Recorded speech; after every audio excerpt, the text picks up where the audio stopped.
Здравейте, добре, аз съм Пеш. Днес ще направим едно хартиено хеликоптерче. С мен е една моя приятелка детската градина. Здравейте! Така, че на гости им показах как се направи едно хеликоптерче. Трябва да начертаете това. Къде го погледат малко. Така да го разделчим.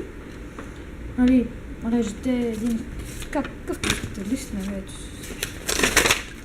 такъв на половина. Ето така го начертайте, нали? Сега е време да го изрежем. После ще пуснем, да видите, първия път той излетя нагоре и стана нещо много яко. Да, той за малко ще се блъсне в един прозорец. Да, ето така трябва да го изрежете през тази линия и тук тези отстрани. Така прегървате едното назад, другото напред.